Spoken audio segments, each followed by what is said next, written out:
Salam əziz abituriyentlər. Bugündən etibarən mən sizlərə qəbul imtahanlarına səmərəli hazırlaşmanızda köməkli məqsədi ilə riyaziyyat fənnindən video dərslər hazırlayacağam. Bu dərslər sizlərə sıfırdan riyaziyyatı tam şəkildə öyrənməyinizə imkan verəcək. İlk dərsimiz natural ədədlər mövzusudur. 2 video dərsindən ibarətdir. Natural ədədlər aşağıdakı punktlara bölünmüşəm. Burada say sistemləri, natural ədədlər, onluq say sistemli yazılışı oxumuşum. Natural ədədlər üzərində əməllər, bölünən və bölən, qalıqlı bölmə, tam ədədlər, ədəd oxu nədir, tam ədədlərin müqayisəsi. Bu başlıqları sizə mən izah edəcəm. Bir şey diqqətinizə çatdırmaq istəyirəm ki, say sistemləri başlığı bu iki il ərzində qəbul planında rast gəlinməyəcək bu kimi suallara. Yeni yazılmış kurikulum əsasında kitablara bu başlıq rast gəlindiyindən 2 ildən sonra bu kimi suallara rast gəlmək olar. İlk öncə say sistemləri nədir, onu aydınlaşdırım. Ədədləri yazmaq üçün istifadə edilən işarələrə sistemidir. Say sistemi iki yerə bölünür: mövqeyli say sistemi, mövqeysiz say sistemi. Mövqeyli say sistemi nədir, mövqeysiz say sistemi nədir? Bəzən ədədlər yazmaq üçün, məsəl üçün belə bir ədəd yazılıbdır: 222. Burada hər 3 dənə 2 ədədindən ibarətdir.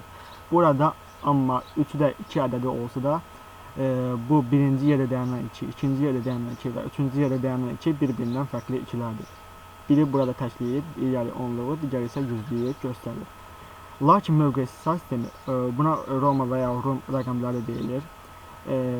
Burada göstərilmişdir. Bir necə yazılır? 5, 10, 50, 100, 500 və 1000 necə yazılır? Bunlar göstərilmişdir. Burada istənilən bir rəqəm dayandırdığı mövqeyindən asılı olmayaraq həmişə eyni bir ədədi ifadə edir. Burada ədədlərin oxunuşu Rum rəqəmlərinin oxunuşu belədir ki, həmişə ədəddə kiçik rəqəm özündən böyük rəqəmdən solu dayandığı halda ondan çıxılır, sağda dayandığı halda onun üzərinə əlavə edilir. Ədədləri yazmaq üçün istifadə olunan işarələri rəqəmlər deyilir. Riyaziyyatda onluq say sisteminin rəqəmləri, bazı elementləri deyək buna, 0-dan 9-a kimi rəqəmlərdir. Ədəd anlayışı ilə rəqəm anlayışı tamamilə bir-birinə fərqli anlayışlardır. Belə ki, ədədləri yazmaq üçün rəqəmlərdən istifadə olunur. İstənilən rəqəm ədəddir, amma hər bir ədəd rəqəm deyil. Sual verilmək olar: 8 onluq say sistemində rəqəmdirmi? Bəli, həm rəqəmdir, həm ədəddir. Onluq say sistemində 120 ədədi yalnız ədəddir. Buna rəqəm kimi göstərmək olmaz. 120, 1, 2 və 0 rəqəmlərindən ibarət ədəddir. Bəzən ikili say sistemindən istifadə olunur. İkili say sisteminin bazı elementi isə 0 və 1-dir. Burada bütün ədədlər 0 və 1-lərdən ibarətdir. Gələk əsas başlığımıza. Natural ədədlər nədir? Əşyaları saymaq üçün və ya eyni növ əşyaların sıra nömrəsini göstərmək üçün istifadə olunan ədədlərə natural ədədlər deyilir. Natural ədədlər n hərfi ilə işarə olunur. N bərabərdir 1, 2, 3 və s. n və s. şəklində göstərilir. Məsəl üçün belə demək olar: mənim 5 kitabım var, 100 kitabım var və s. bu kimi göstərmək olar. Və ya əşyanın sıra nömrəsini, eyni növ əşyanın sıra nömrəsini bilim. Burada əşya şərti adlandırılıbdır. Məsəl üçün sinifdə 1-ci parta, 2-ci parta, 3-cü parta bu kimi anlayış göstərmək olar. Natural ədədlərin məsəl üçün şəkildə tort şəkili göstərilib ki, tortun bir dilimi, məsəl üçün tortu 10 paya bölünüb, onun bir payı. Bu ondan biri. Bu natural ədəd deyil. 4 rəqəmli natural ədədin yazılışı A, B, C, D üzərində xətt kimi işarə olunur. Və bunun açıq şəkildə yazılışı D plus 10C plus 100B plus 10.000A. Burada D təkliklərin, C onluqların, B yüzlüklərin, A isə minliklərin sayını göstərir. Burada şəkildə qeyd olunur açıq şəkildə. N rəqəmli A-ın ədədinə A-ın bərabər C1 vurulsun 10 üstündə n-1, üstə gəlsin C2 vurulsun 10-un üstündə n-2, üstə gəlsin və s. üstə gəlsin. C indeks n-1 vurulsun 10, üstə gəlsin C n şəklində göstərmək olar. Nümunə olaraq bir misal rast gəlir. 3205 ədədində neçə onluq var? Yuxarıdakı yazılışa diqqətlə baxsam, burada sondan ikincidən mövqedən başlayaraq əvvələ doğru baxırıq ayrıdır. Burada 320 onluq ədədinin olduğu göstərmək olar. Natural ədədlər üzərində əməllər toplama, çıxma, vurma, bölmə, bu kimi əməlləri göstərmək olar. Toplama, burada riyaziyyatın ilk anlayışları olduğundan ona tərif verilir. İki ədədin cəmi A və B ədədləri deyək, bu ədədlərə. Bunların cəmi neçədirsə, burada A və B toplanan, C isə bu ədədlərin cəmini göstərir. Çıxma nədir? Çıxma toplama əsasında tərif verilir. Cəm və toplananlardan biri məlum olduqda, digər toplanan tapılması əməlinə çıxma deyilir. Burada bu ədədlərə azalan, çıxılan, alınan nəticəyə isə fərq deyilir.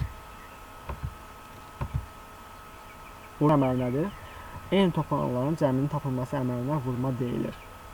Məsəl üçün, n dənə A-nın cəmi n vurulsun A şəklində göstərmək olar. Burada A vurulsun B bərabər C bərabərliyini nəzərə salaq. A vurulsun B bərabər C bərabərliyində A və B vurduqlar, C isə hasil adlanır. Bölmə əməli. Bölməyə vurma vasitəsilə tərif verilir.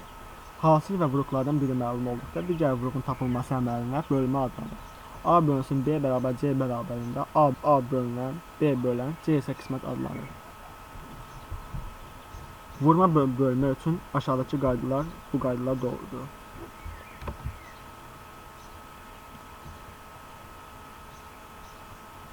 Natural ədədlər üzərində əməllərdə toplama və vurma əməli qapalı əməldir. Qapalı əməl nə deməkdir? Yəni istənilən iki natural ədədin toplanılması və vurulması onların hasili natural ədəd verir.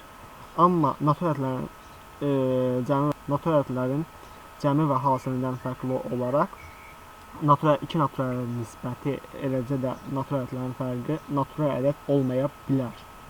Məsəl üçün A minus B bərabər C fərqində əgər B A-dan böyük istənilən bir ədəd olarsa, bu ədəd natural ədədlər çoxluğu olmaz. Bu zaman yeni çoxluğun yaranmasına ehtiyac yaranır. Bu çoxluq tam ədədlər adlandırılır. Biz natural ədədlərin onların əks olan ədədlər, yəni həmin natural ədədlərin qarşısına çıxaq işarəsi, mənfi işarəsi artırılması, onların sıfır ilə birləşməsi tam ədədlər çoxluğuna əməliyyatdır. Tam ədədlər Z hərfi ilə işarə olunur. Z bərabərdir mənfi n, mənfi 2, mənfi 1, 0, 1, 2 və s. müsbət n və s. şəklində göstərilir. Ədəd oxu nədir? Hesablama başlanğıcı, koordinat başlanğıcı buna deyilir bəzən. Vahid parçası və istiqaməti verilmiş ədəd oxu adlanır. Ədəd oxu 0, ondan sağda müsbət ədədlər və ondan solda mənfi ədədlər göstərilir. İstənilən iki ədəd bir-birinə müqayisə olunanda, onların hansının ədəd oxununda daha sağda yerləşdiyi götürülür. Daha sağda yerləşən ədəd digər ədəddən böyük olar. Ədəd oxu üzərində, məsəl üçün, bəzən belə suallara rastlaşmaq olur ki, müəyyən aralıq verilibdir. Bu aralıqda yerləşən tam ədədlərin və yaxud bəzən natural ədədlərin sayı sorulur. Bu ədədlərin sayını tapmaq. A və B tam ədədlər olarsa, AB aralığında yerləşən tam ədədlərin sayı B minus A üzrən bilgi əlavə etməklə tapılır. Əgər parçanın uc nöqtəsinə A daxil deyil, B daxil olarsa və ya əksinə A daxil olan, B daxil olmazsa, bu zaman tam ədədlərin sayı B minus A üstürlə hesablanır. AB intervalında isə aralığında yerləşən tam ədədlərin sayı isə B minus A minus 1 üstürlə hesablanır. İndi isə bir neçə misala baxaq. Ədəd oxunda mənfi 5,7-dən böyük ədədlər göstərir. Ədəd oxunda mənfi 5,7-dən böyük ədədlər həmən ədəddən sağda yerləşən ədədlərdir. Burada mənfi 5,7 ədədə qeyd olunur. Bu ədəddən böyük ədədlər isə bu sayılmış hissədə yerləşən bütün ədədlər çoxluğudur. Digər misal, mənfi 2,3, 5,4 aralığında yerləşən tam ədədlərin sayı. Burada mənfi 2,3 ədəd oxunda mənfi 3-dən mənfi 2 arasında yerləşir. Ondan sağda yerləşən tam ədəd mənfi 2. Eləcə də 5,4 burada 5-dən 6 arasında yerləşir. Ondan solda yerləşən 5 ədəddir. Bu aralıqda yerləşən tam ədədlərin sayını tapmaq üçün mənfi 2 ilə 5 arasında yerləşən ədədlərin sayını tapmaq kifayət edir. Bunun düstura nəzərə alsaq, 5 çıxırsın mənfi 2, üstə gəlsin 1 yazarıq. 2 dənə eyni işarə mənfi müsbət etdiyindən 5 üstə gəlsin 2, üstə gəlsin 1 bərabər 8. Yəni mənfi 2,3, 5,4 aralığında 8 dənə tam ədəd yerləşir. Buna uyğun digər misal 4 18,2 aralığında yerləşən tam ədədlərin sayı.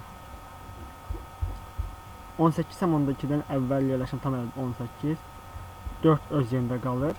Bunun üstünə nəzər alsaq 18 çıxılsın 4 bərabərdir 14 var.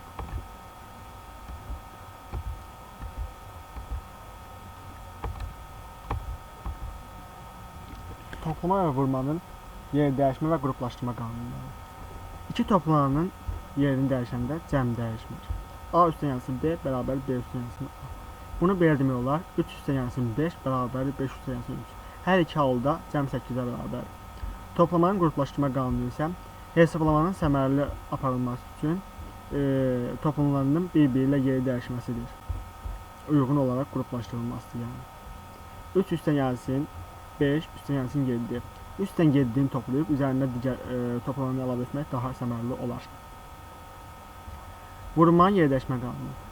Vuruqların yeri dəyişəndə hasil dəyişmir. 6 vurulsun 7 bərabər 7 vurulsun 6. Hər iki hasil 42-yə bərabərdir. Burada ixtiyarı A, B ədədi üçün A vurulsun B bərabər B vurulsun A bərabərliyi doğrudur. Vurmanın qruplaşdırma qanunu. A vurulsun B vurulsun C bərabər A vurulsun B vurulsun C. İxtiyarı A, B və C ədədləri üçün bərabərlik doğrudur. Məsəl üçün 2 vurulsun 7 vurulsun 5. Burada 2-dən 5-i bir qruplaşdırmaq olar. 2-ni 5-ə vursan 10, sonra 7-yə vursan 70. Bu cür vurma daha səmərəli vurmadır. Vurmanın paylama qanunu. A vurulsun mörtəzdə B plus minus C bərabər AB plus minus AC. Eləcə də bu bərabərliyin geri qayılışı AB plus minus AC bərabər A vurulsun mörtəzdə B plus minus C. Bu ixtiyarı A, B və C ədədləri üçün doğrudur. Bunun üçün 12 vurulsun 34, üstə yansın 34 vurulsun 88 ifadəsini hesablayaq. Burada 34-ü mörtəzə xaricində çıxarsa, 12 və 88-i toplamaq daha səmərəli olar. 12-nin üzərində 88 100, 34-ü 100-ə vursaq 3400. Bu cür cavabın tapılması 12-ni 34-ə vurmaq, eləcə də 34-ü 88-ə vurmaq bu iki hasili toplanmaqdan daha səmərəlidir. İfadələrin hesablanmasında hesablamanın yerinə yetirilmə ardıcıllığı. Toplama və çıxma birinci pillə əməllər, vurma və bölmə ikinci pilləli əməllərdir. İfadələr hesablayarkən ifadədə mörtəzə yoxdursa və yalnız eyni pilləli əməllər iştirak edirsə, əməllər yazıldığı ardıcıllıqla yerinə yetirilir. Əgər ikinci halda ifadədə hər iki pillə əməlləri olub, yəni birinci və ikinci pilləli əməllər olub, mörtəzə olmazsa, əvvəlcə ikinci pillə əməlləri, yəni vurma bölmə, sonra isə birinci pilləli əməllər, yəni toplama və çıxma yazıldığı ardıcıllıqla yerinə yetirilir. Digər bir halda ifadədə mörtəzə varsa, birinci və ikinci qaydalar gözləməklə əvvəlcə mörtəzələrin içərisindəki əməllər, sonra isə o biri əməllər yerinə yetirilir.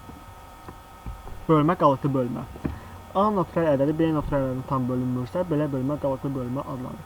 Əgər A bölüntü B olarsa, A ədədi B ədədindən tam bölünmədikdə, elə Q və R natural ədədləri var ki, A bərabər B2 üstə yansın R. Burada R B-dən həmişə kiçikdir. Burada bir qeyd etmişdik ki, vuruqların yeri dəyişəndə hasil dəyişmir. B vurulsun 2 bərabər Q vurulsun B bərabər doğru olunan bu ifadəni A bərabərlik QB üstə yansın R şəklində yazmaq olar. Bunu budaq bölməsi şəklində göstərmişdik. A B-yə böldükdə Q alınır, qalıq isə R-dir. Eləcə də A-nı Q-yə böldükdə B alınır, qalıqda R alır. Yəni B ilə Q-nün burada da yerini dəyişmək olar. Burada A bölən, B bölünən, Q-nün tamam qismət, R isə qalıqdır. Əgər xüsusi halda R bərabər 0 olarsa, yəni A bərabər BQ olarsa, onda A ədədi B ədədinin tam bölünmüş olar. Nümunə. 12-yə böldükdə qalıqda 7 alınan ən kiçik natural ədəd hansıdır? Həlli. Bunu həll etmək üçün axtarılan həqiqi ədədi K ilə şarid edək. K bərabərdir 12 vurulsun x üstə yansın 7. Bu 12-yə böldükdə qalıqda 7 alınan ədədlərin ümumi şəklidir.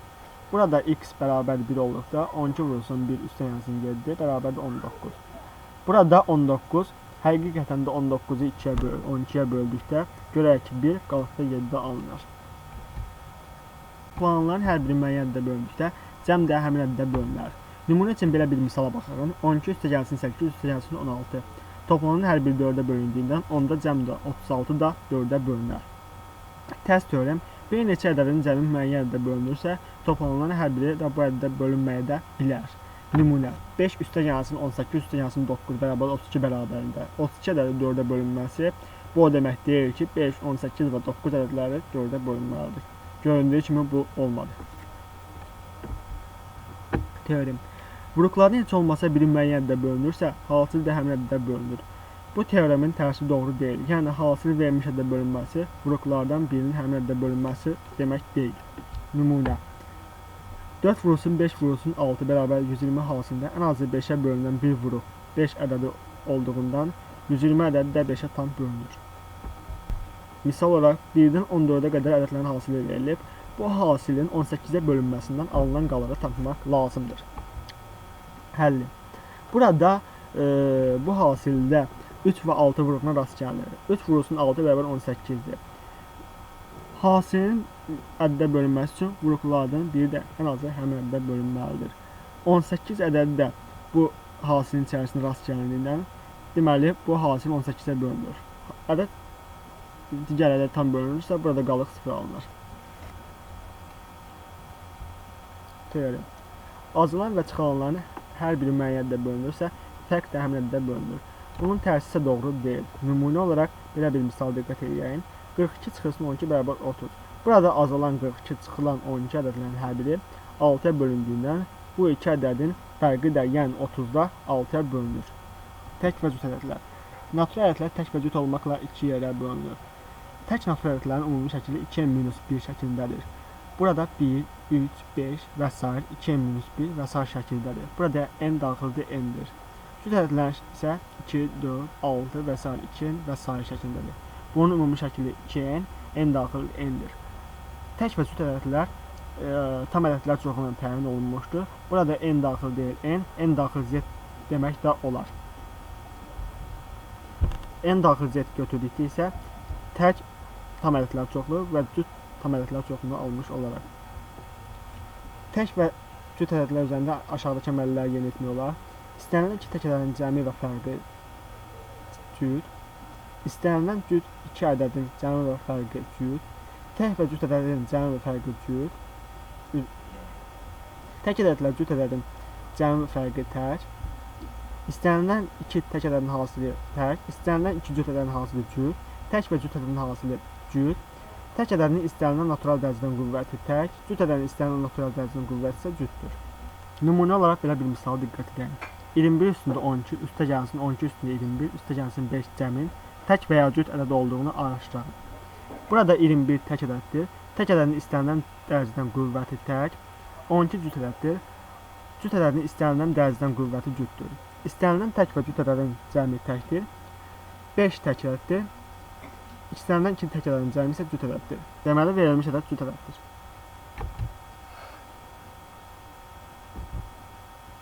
Bölünmə əlamətləri. Sonu cüt rəqəmlə qurtaran natural ədədlər 2-yə bölünür. Sonu 0 və ya 5 ilə qurtaran natural ədədlər 5-ə bölünür.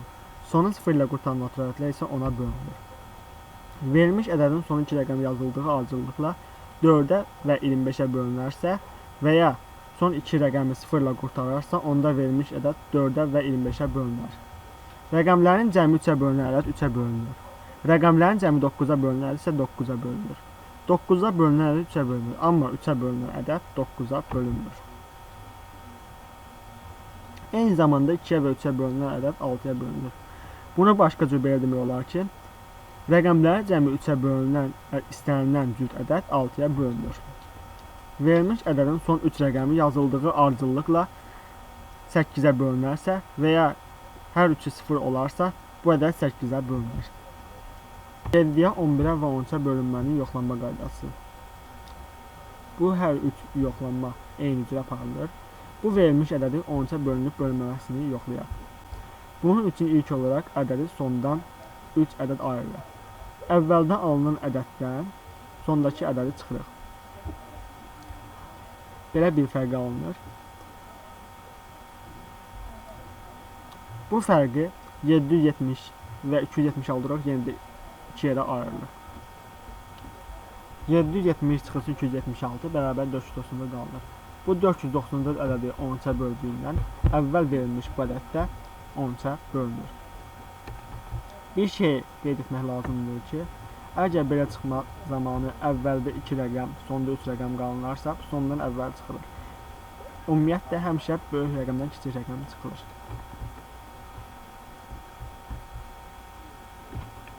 Misal 3A, 2, 9, B 5 rəqəmli ədədi A plus B cəminin hansı ən kiçik qiymətində 9-a tam bölünər. 9-a bölünməsi üçün ədədin onun rəqəmləri cəmi 9-a bölünməlidir. Bu ədədin rəqəmləri cəmi 3 üstə gəlsin A üstə gəlsin 2 üstə gəlsin 9 üstə gəlsin B bərabər 14 üstə gəlsin A üstə gəlsin B olar. Burada 14 üstə gəlsin A üstə gəlsin B cəmi A üstə gəlsin B ən az kiçik qiyməti 4 olduqda bu cəm 18 olar və bu 18 də 9-a bölünür. Deməli A üstə gəlsin B cəmi 4 olduqda ədəd 9-a bölünər. Növbəti bir misal 4A, 5, 8, 4 rəqəmli ədədi 6-a tam bölündüyünü bilərək A-nın mümkün qiymətləri cəmini tapın. Ədədin 6-ya bölünməsi üçün ilk olaraq ədəd cüt ədəd olmalıdır. İkinci bir şərt isə ədədin rəqəmləri cəmi 3-ə bölünməlidir. Bu ədədin rəqəmləri cəmi 4 üstə gəlsin A üstə gəlsin 5 üstə gəlsin 8 bərabər 17 üstə gəlsin A olar. Burada A bərabər 1, 4 və 7 ədədləri olduqda 17 üstə gəlsin A cəmi 3-ə bölünər.